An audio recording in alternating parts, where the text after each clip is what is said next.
to one of the managers who reported to me, yeah, it's really urgent, but it was obviously quadrant 3 from his point of view. He said, sure, I'll work on it if you want. Pulled down his project board. I saw all the projects, deadline dates, how far he'd gone. I realized I'm dealing with someone who has purpose and organization here. I'm not going to mess up this person's life and get involved in reordering this system. So I said, well, I'll find somebody else, and I threw it to another crisis manager. Now, what if it's your boss that gives you a quadrant 3 project? By definition, what does that make it? 1. What is important to another person must be as important to you as the other person is to you. That's why most of you put down on your first things first list your relationships with your loved ones, your family. I know you did. I'll bet there's not an exception in this entire room. There's also not an exception in this room that the things you wrote down under the last 2 questions are all quadrant 2. Preparation, prevention, values clarification, planning, relationship building, true recreation, or empowerment. Now notice, all of those have to do with relationships, either with self or preparing toward future relationships or the rebuilding of relationships. All 7 habits are in quadrant 2. All 7 of them. Habit 1, to be proactive. You have to be proactive to act on quadrant 2. Why? Quadrants 1 and 3, what? Act on you. So you just react to them. You have to be proactive to act on quadrant 2.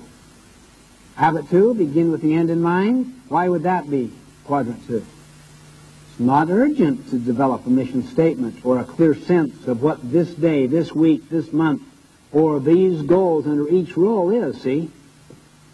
Nothing's pressing me to do that. You are proacting the writing of those programs. Habit 3 is where quadrant 2 is taught. Habits 4, 5, and 6 is the process of involving other people in a communication process in moving toward synergistically solving problems. That means come up with solutions that are better. And habit 7, sharpening the saws. The renewal habit, obviously, is quadrant 2 activity. Seriously, people that start to think in quadrant 2 ways will gradually change their job, their environment. Now they have to be wise and sensitive, but they're proactive. They're doing things to make things happen. They have become a force of nature. That's quadrant 2 thinking.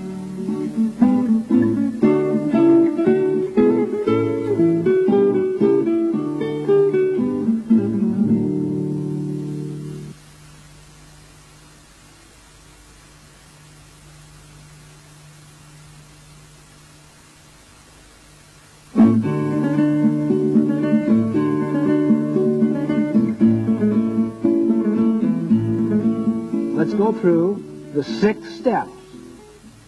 Step number 1, connect to your mission. In other words, connect to your overall philosophy, your sense of what your life is about, your vision for your life, and how you see yourself, the kind of contribution, the kind of character, and the value system, hopefully centered upon principles. You connect to that first. Everything gets connected to that. You see, habit 2, begin with the end in mind, is the habit of personal leadership. It basically means to get a clear sense of what your life is about. Habit 3, you manage according to that leadership, according to that mission statement. That's why the first activity that you do is to connect to your mission.